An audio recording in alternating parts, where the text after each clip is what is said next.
Good evening, I'm Ian Hanomansing. Tonight, provinces share anxiety on vaccine supply, but their rollout plans diverge.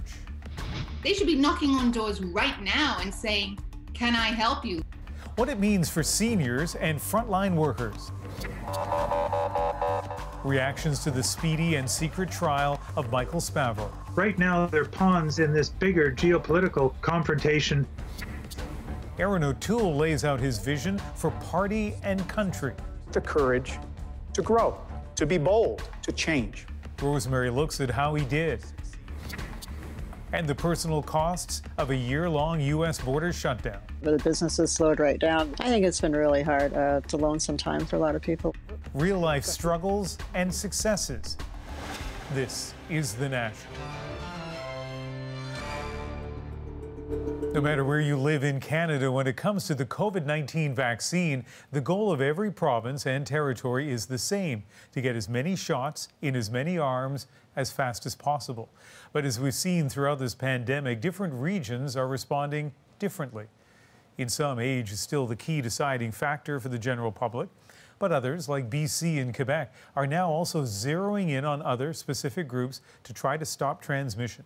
We'll head there in a moment, but let's start with Magda Gabrisalasa in Ontario, where vaccine eligibility is expanding as cases spike. On a day when new COVID cases climbed past 1,700, long lines shot up outside Toronto drugstores stocked with the AstraZeneca vaccine. A quick reaction to news that the eligibility at pharmacies has expanded. This is what we all have to do because we're over 64. And I think they should have done it more eloquently. For those going through the provincial booking system, it's age 75 and up as of Monday. That's 2 weeks early. We have noticed that the number of people over 80 have declined in booking the appointments. In fact, hundreds of thousands of appointments available to that group have gone unfilled. So far, just over 51% of that population has received at least one shot as of this morning. The fact that they're not signing up for the vaccine and rates are going up and the risk goes up every day, it is extremely concerning. It's not that they don't want to sign up, it's that they don't know how, says this advocate. She's calling on government officials to help. They should be knocking on doors right now and saying, "Can I help you? Fill out this piece of paper. I'll take it back to my office and get somebody to book you an appointment." Her organization of volunteers is helping, even driving people to appointments. Others are calling for more mobile clinics. We can get more residents vaccinated if the vaccines are brought to them, rather than leaving the responsibility to the residents to get to these very select sites. Which is why, she says, so many appointments remain unfilled. So criticism there that things aren't moving fast enough, but vaccines are being given.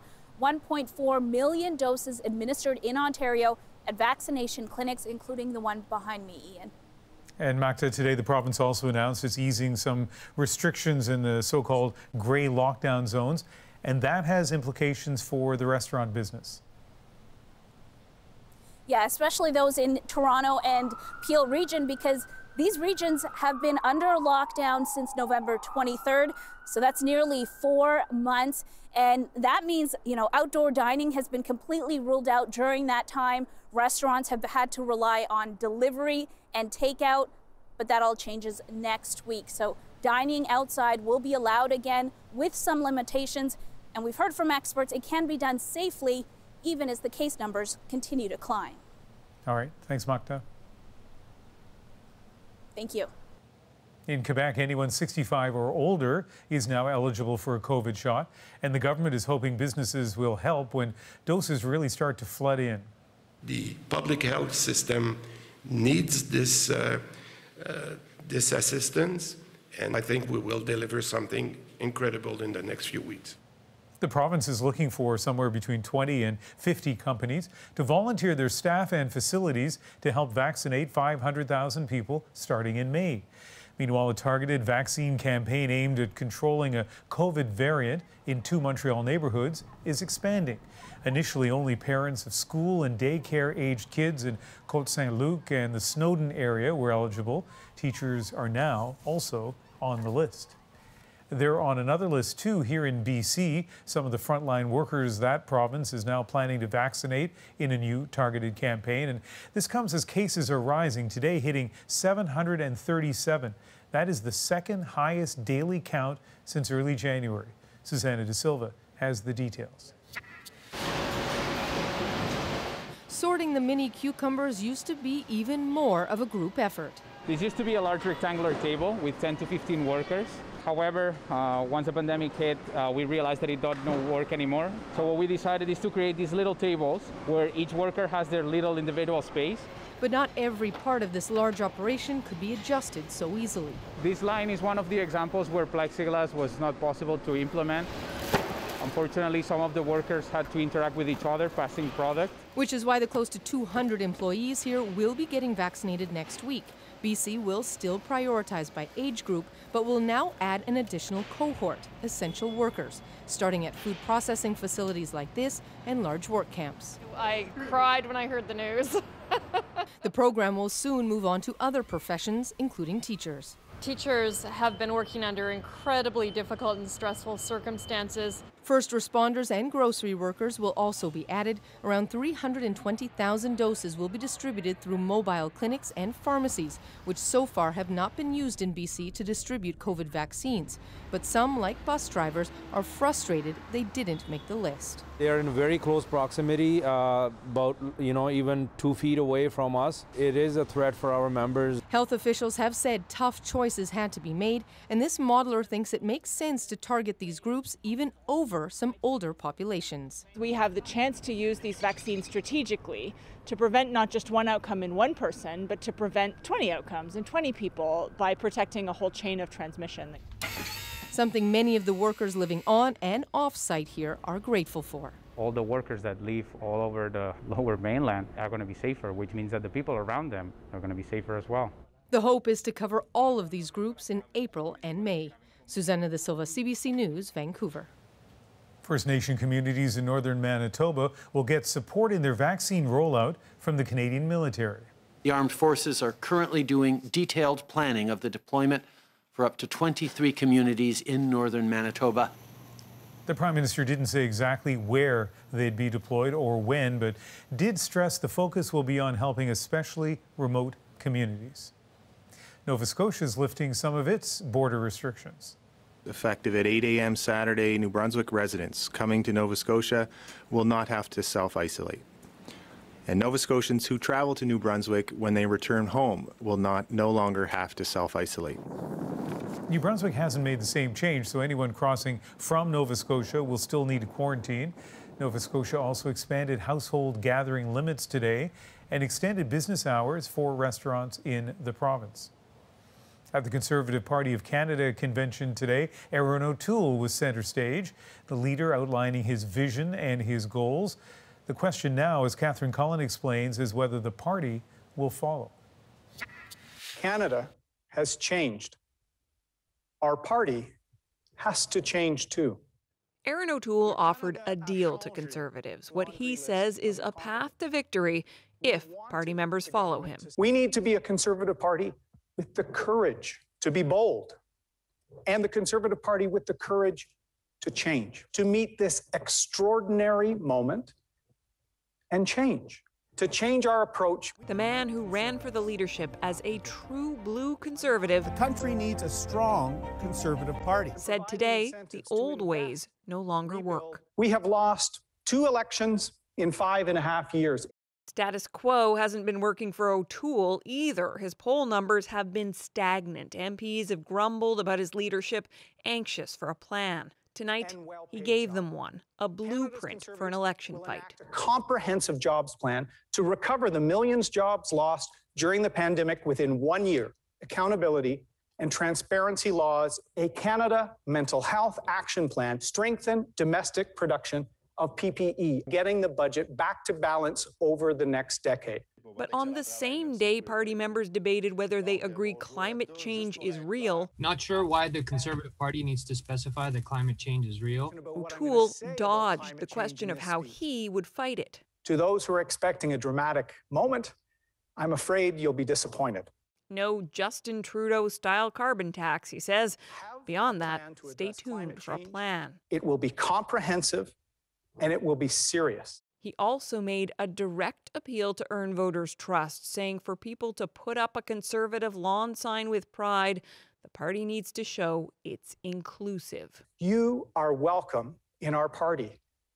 In fact, we need your help. The question now, can this leader grow his following? Catherine Cullen, CBC News, Ottawa. So some high stakes for Erin O'Toole. Our chief political correspondent, Rosemary Barton, was watching. And Rosemary, what's your assessment on how he did? Well, you know, one of the big things that Erin O'Toole had to do tonight was to try and convince more people to vote for the Conservatives. And he did acknowledge that as his biggest challenge, that the party has to change, it needs to grow, and to get people who would not have considered it in the past to now start thinking about it. And he made that appeal really bluntly to union members, to Quebecers, to diverse people, whether it be racial, sexual, or religious diversity. The question, though, remains, how does he bring all those new people into the party, if he succeeds, without alienating the people who are already in there? And so let's talk a little bit about the challenges that he faces as leader. There's political risk in what he did tonight, right? Is the Conservative Party ready for this? For instance, Erin O'Toole may not want a carbon tax, but he says he wants a serious climate plan. What does that look like? How does it line up with Conservative Party values? How will that resonate in Western Canada, where the base is? Is he, as some Conservatives have suggested over the past number of weeks to me, Ian, moving too close to the middle of the political spectrum? Listen, there were policy ideas tonight, but they were broad. They were not specific. The specifics are going to be pretty important going forward, but this could be an important moment for O'Toole to try and turn things around, but depending largely first on how it is received inside the party. Always nice to have you on the show, Rosemary, and see you on News Network on Sunday. Thanks, Ian. Appreciate it. The Prime Minister lashed out at China today over its treatment of 2 detained Canadians. Michael Spavor's trial ending today, Michael Kovrig's days away. David Cochrane has the latest on what we know about the process and the politics fueling it. After 830 days in a Chinese prison, Michael Spavor was whisked into court for trial. No media or public allowed. Canadian diplomats also denied entry. We're unable to have access to the courtroom. We were also unable to have access to Michael Spavor himself before the trial. They couldn't get in, but they weren't alone. Diplomats from 8 countries showed up, seeking access and to show support. He saw us. The lawyer said he saw us. China defended the secrecy because the charges involve national security, an excuse Canada rejects. Their arbitrary detention is completely unacceptable, as is the lack of transparency around these court proceedings. Spavor and Michael Kovrig were arrested a week after Canada detained Huawei executive Meng Wanzhou to face extradition to the United States. Meng's court hearings are open to the public, covered widely by media. She is under house arrest in her Vancouver mansion. We will continue to advocate for the release of these 2 Michaels. Canada is relying on allies to press its case, like the U.S. did at this meeting in Alaska. But China isn't budging, Meng remains in custody, and Spavor and Kovrig seem no closer to release. But I don't think that's going to happen. Right now, they're pawns, as you said, in this bigger geopolitical confrontation that starts with China and the United States. So after 2 years in custody, Spavor's trial lasted just 2 hours. He left without a verdict. There's no sense of when it will come. No verdict, but no suspense. Conviction rates in China are more than 99%. Michael Spavor's trial is over. Michael Kovrig's is set to begin on Monday. David Cochrane, CBC News, Ottawa. And those U.S.-China talks David mentioned are now over. And if things were heated yesterday, they wrapped up on an icy note today with no joint statement. How did the talks go? Gentlemen, do you regret coming to Alaska? We certainly know and knew going in that there are a number of areas where we are fundamentally at odds. We will go back to Washington to take stock of where we are. The issues raised by the U.S. included China's treatment of Muslim Uyghurs and its aggressive actions in Hong Kong and Tibet. But Chinese delegates pushed back, saying the U.S. was in no moral position to lecture. Still, both sides say they do share some common interests. President Biden was in Atlanta today in the wake of a mass shooting spree that left 8 people dead, including 6 women of Asian descent. Too many Asian Americans have been walking up and down the streets and worrying, waking up each morning the past year feeling their safety and the safety of their loved ones are at stake. Hate can have no safe harbor in America. It must stop. The shooter's motive is still being investigated. Prior to the remarks, both Biden and the Vice President, Harris, met with Asian American leaders. And former U.S. President Donald Trump's Palm Beach Club, Mar-a-Lago, has been partially closed because of a COVID outbreak. Its extent is unclear, but some staff members are said to have tested positive. Others are in quarantine. No word on Trump's health status. Europe is being slammed by a third wave of COVID at a time when there has been lots of confusion about the AstraZeneca vaccine. Well, today some leaders fought back, supporting the vaccine, as Renee Filipponi shows us, by getting it themselves. In an effort to clear up any concern over the Oxford AstraZeneca vaccine, the French Prime Minister Jean Castex rolled up his sleeve today. I absolutely did not feel a thing, he said, amid growing concerns of vaccine hesitancy in his country.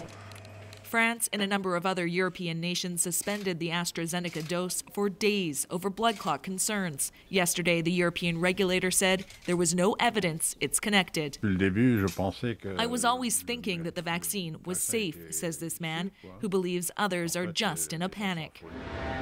The race to get people vaccinated is urgent right across the continent as COVID rates soar. Large parts of France, including Paris, are headed into another lockdown. Hospitals are under pressure, with more people in ICU beds right now than during the second wave.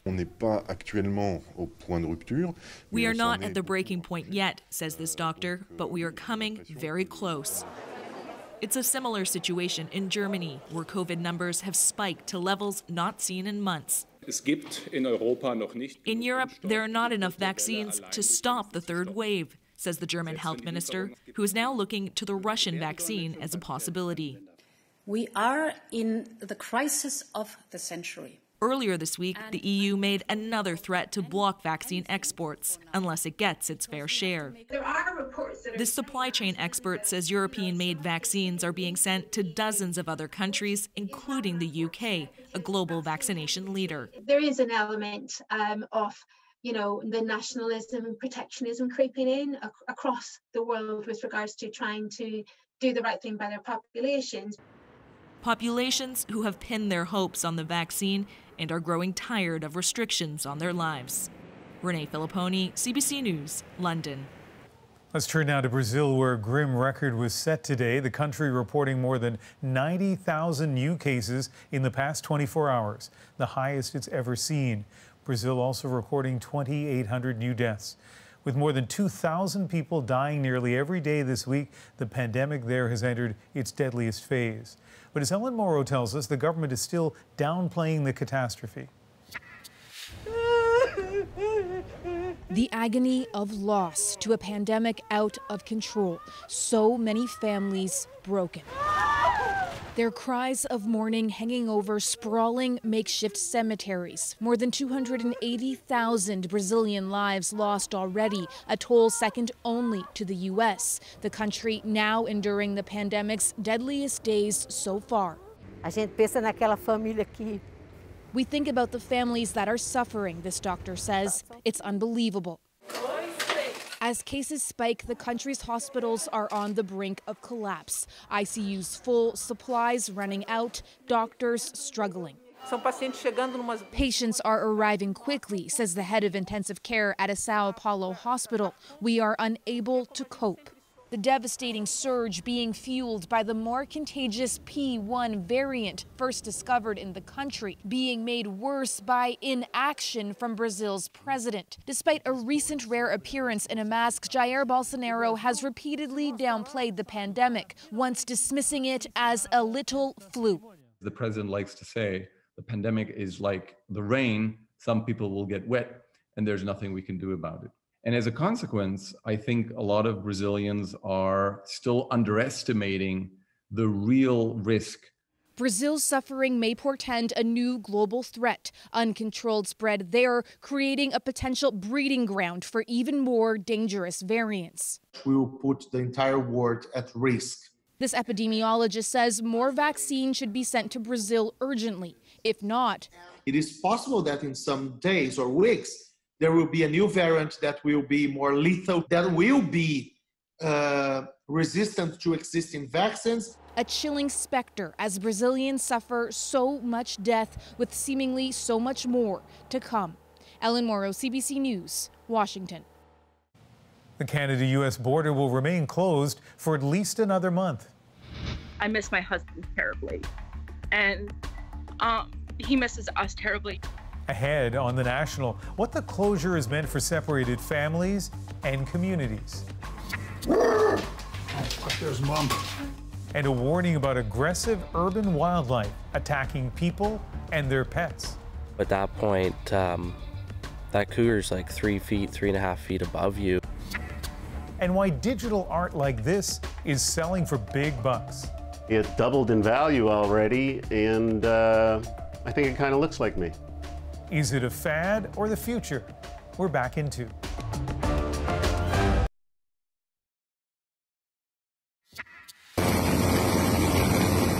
These are some of the first images being shared of a volcanic eruption in Iceland tonight. It occurred about 30 kilometers from the capital, Reykjavik. And it comes after thousands of small earthquakes were recorded in the region in recent weeks.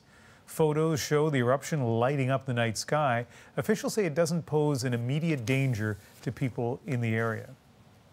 In and around Vancouver lately, there's been an unusual number of close encounters with wildlife.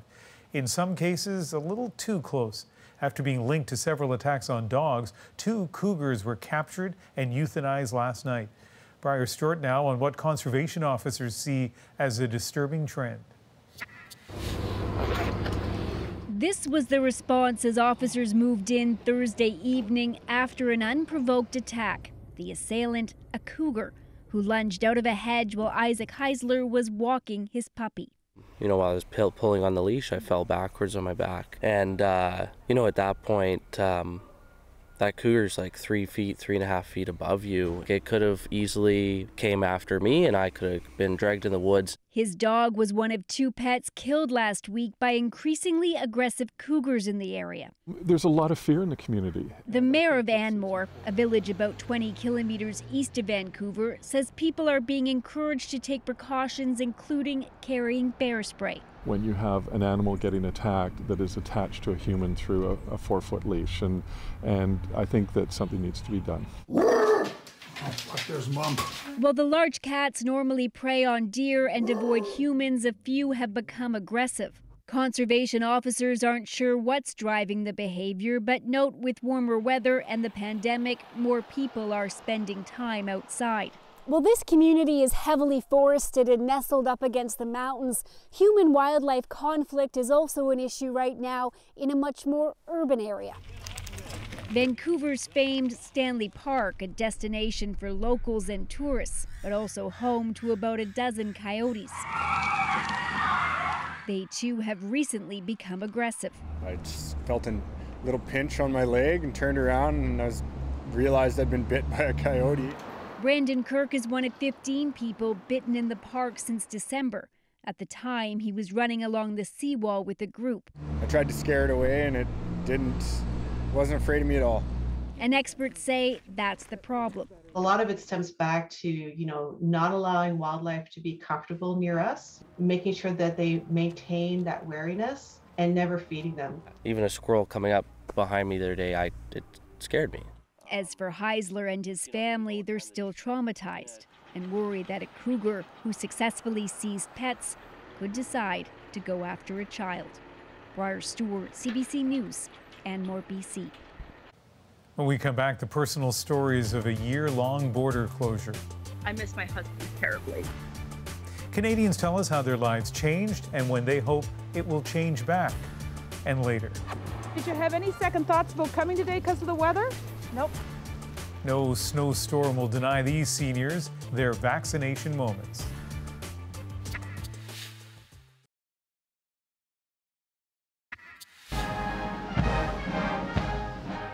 It is always a London crowd pleaser, but with COVID restrictions, that's a problem.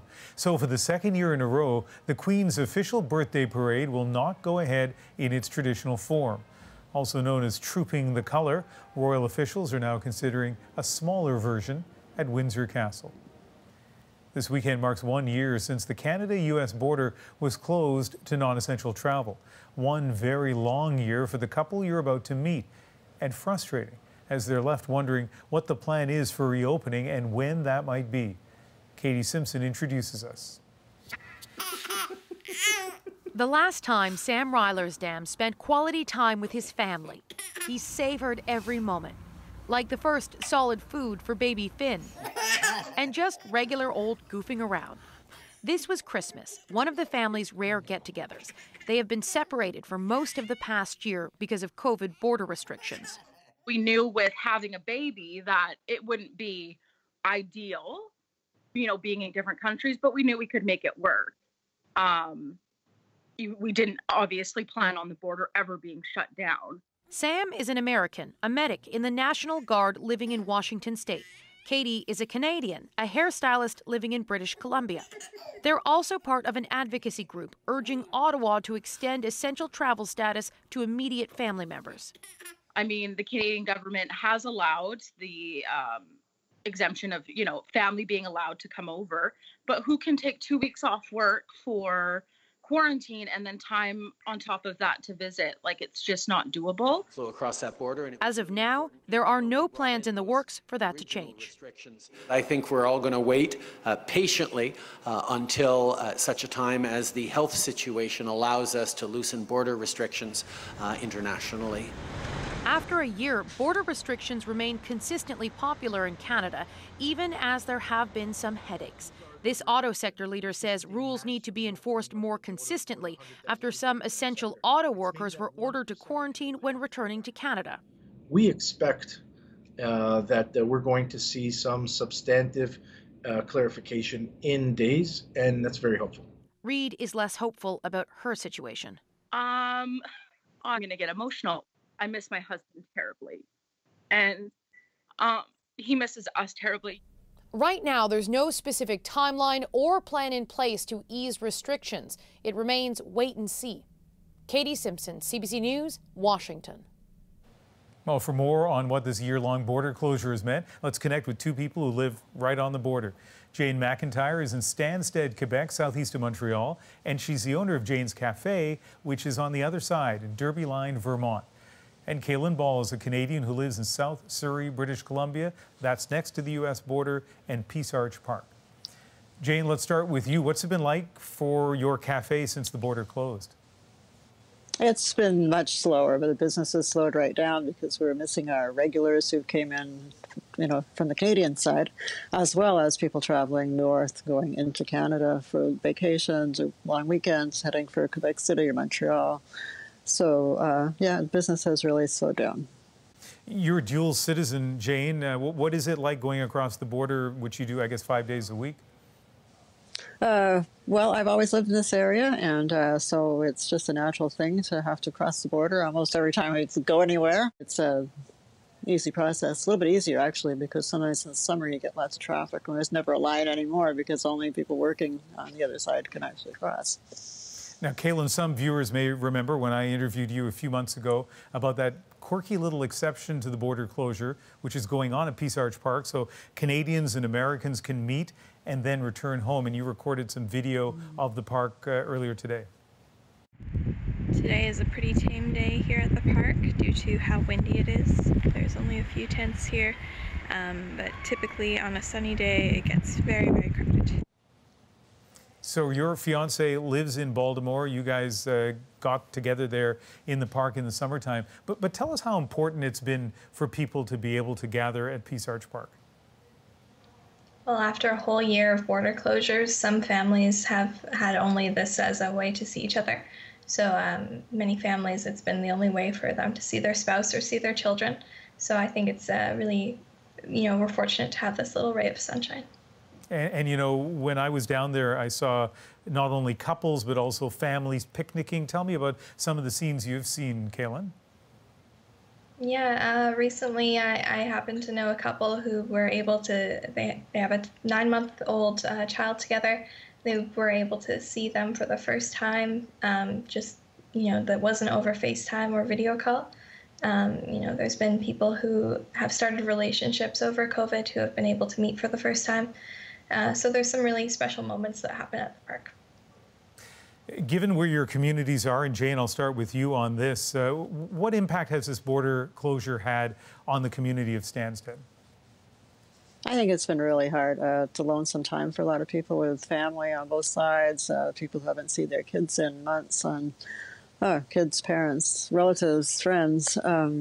We actually have a spot on the border here that people meet. They can't touch, they can't really get together, but they can sit in their lawn chairs in the summer across the way and see each other, at least beside the Haskell Opera House and Library.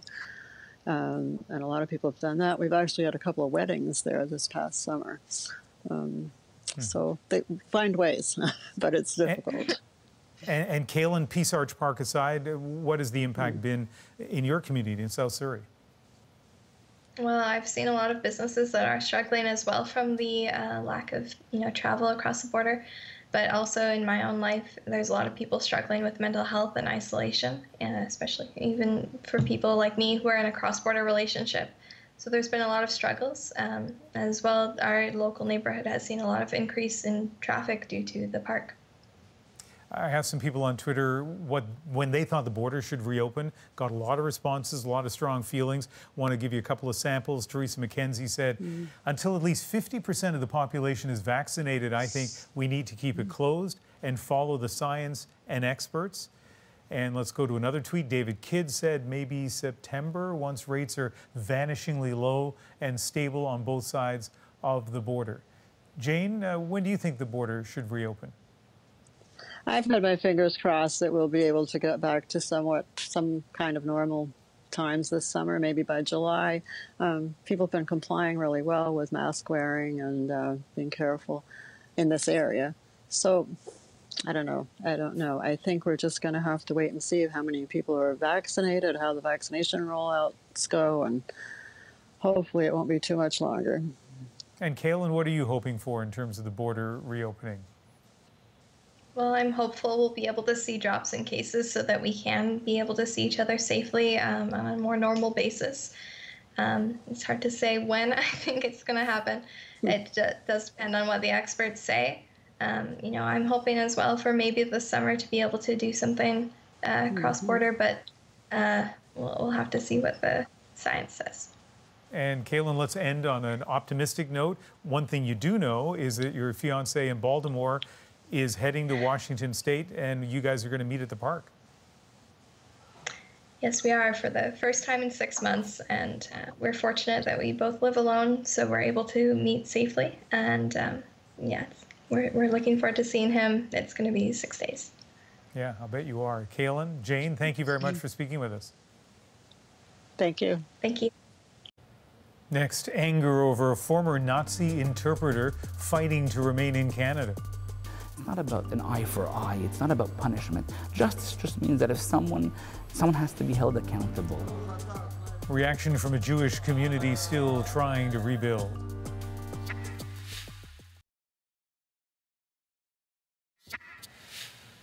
Welcome back. A longtime resident of Canada who once worked as an interpreter for a Nazi killing squad is asking a court to permanently stop deportation hearings against him.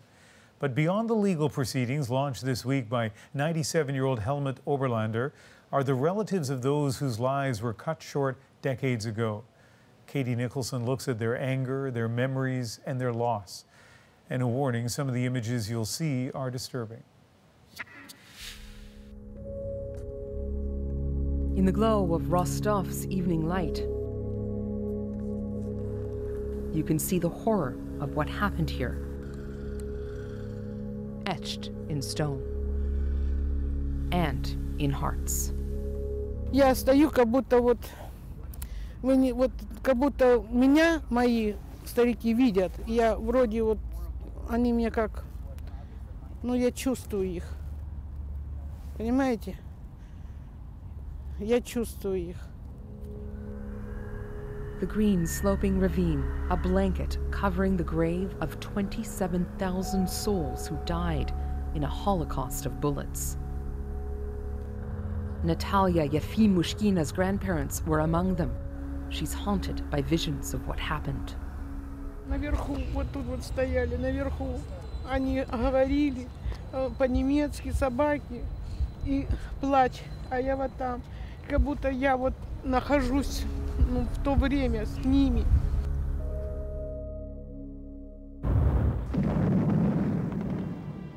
During the Second World War, the Nazis deployed Einsatzgruppen, brutal mobile killing squads.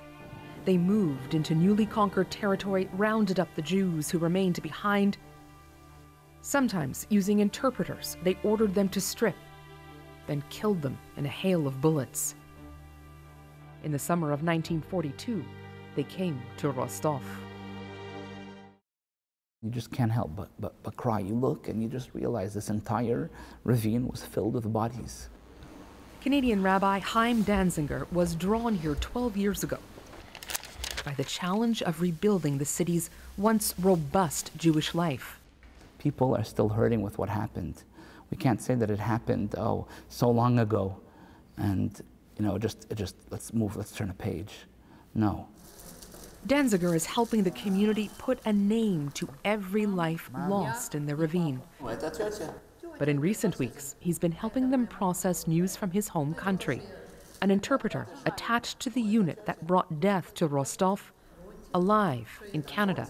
The thought that for me was shocking, I'm from Toronto, that, you know, an hour away from my home, someone who was here in Rostov and involved in the horrific, heinous crimes is living peacefully was something that it's just very, very hard. And you know, people come to me, they ask, what can I say? I don't know. For those haunted by the past, it's a slap in the face.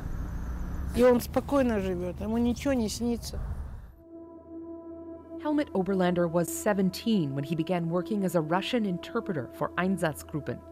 In 1970, he claimed he was unaware of the unit's name or of some of its atrocities, telling German war crimes investigators, "I do not know anything about any executions of Jews in Rostov."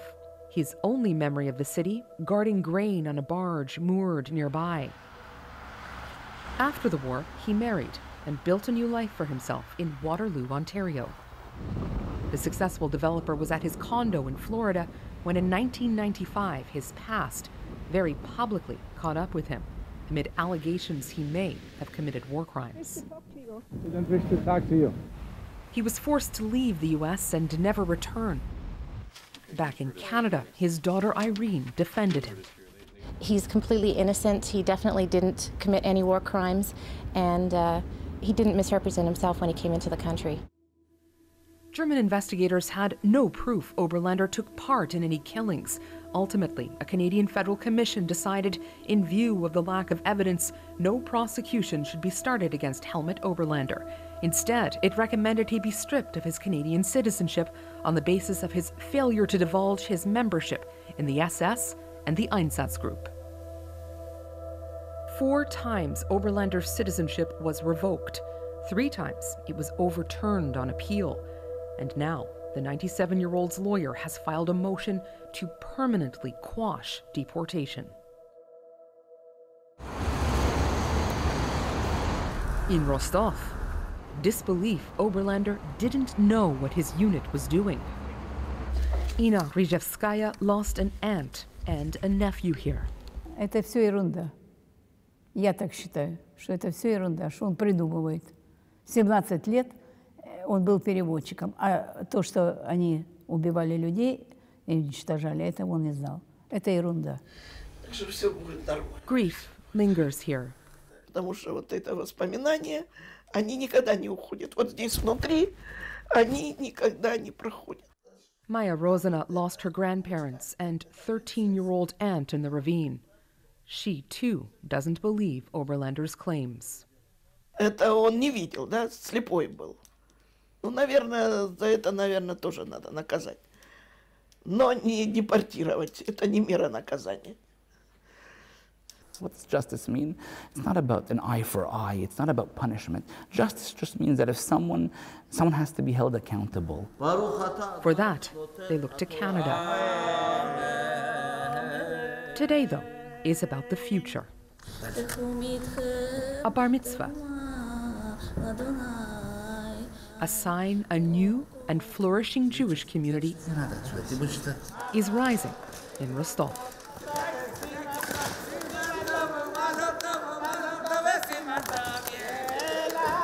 Katie Nicholson, CBC News, Toronto.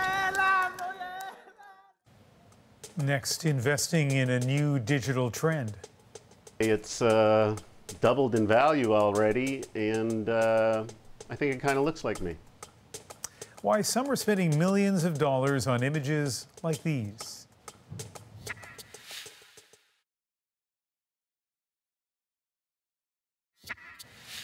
How much would you pay to own a piece of art that only exists digitally? Anyone could still see it for free. They could even make copies. You'd essentially be buying bragging rights. Well, it turns out some people are paying millions. Thomas Dagala looks at the boom of NFTs, non-fungible tokens. Call it an art gallery of a different kind. This is how Sheldon Corey chooses his next virtual investment piece. He recently paid $20,000 US for ownership of that avatar. It's doubled in value already, and I think it kind of looks like me. Amid the pandemic, digital art has exploded in popularity, especially the use of non-fungible tokens, a certificate of singular ownership tied to blockchain technology, just like cryptocurrency. You can monetize these pieces of artwork that were originally very hard to. NFTs don't prevent users from copying art found online, but they do allow some creators to claim a share of the sale price anytime their work gets resold as NFTs, yes, even at auction. This piece by the artist known as Beeple doesn't exist in physical form, but the digital original sold for nearly $70 million US. We're in this frenzy of speculation right now. So it's very difficult to know exactly what the size or scale of that market. So it looks like finished. Hopkins has already sold 3 pieces with NFTs, but more importantly, he says, as an Anishinaabe artist, the digital world has allowed him to connect with fellow Indigenous creators. It's really nice, especially during this pandemic where I haven't had very much artistic contact recently. There's no guarantee virtual tokens will remain valuable, and there's concern too about their environmental impact with so many machines needed to serve as the technology's backbone. But Sheldon Corey expects to be in the market for some time yet. There may be some deflation, but I think long term it's here to stay. He's even getting a physical recreation of that digital avatar to hang on the wall, like old and new forms of art coming full circle. Thomas Dagg, CBC News, Toronto. Okay, I don't fully understand it yet, I have to admit that. Next on The National, getting the shot in a snowstorm. Nothing will stop these Nova Scotia seniors from getting their vaccine. That's next in our moment.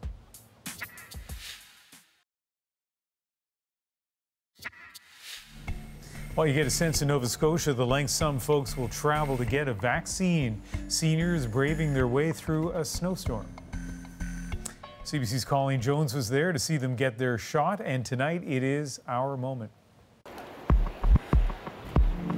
We could have booked later, but we're anxious to get it done as soon as possible, so I looked out the window and said, let's give her a go. I was determined to come today. I went online and saw that there was appointments appeared on the web today that weren't there yesterday. So I thought, oh, okay, people have canceled because of the storm. We're so thrilled because I didn't know when I was ever going to get in. Got the shot. Why was it so important to you to get the shot today? Well, I don't want to get the disease. Well, this weather, we were keen. We didn't want to miss it, that's for sure. It's well organized. Outside it wasn't too good. It's just, we're in Nova Scotia and it's still winter. It was very exciting. The first one, yeah. Next one is in July. Unfortunately, it's long, but take it with when it comes. I don't think you've got snow tires. It's very important. I'm very thankful that my mother-in-law can get the vaccine today, so it was worth the trip for sure. So that's the story of winter weather in Nova Scotia today, of resilience by all those seniors, but also a shout out for my longtime colleague, Colleen Jones. She has a knack for finding people's stories like that. And that is The National for March 19th. I hope you can join me on Sunday for Cross Country Checkup on CBC Radio and later here on The National. Good night.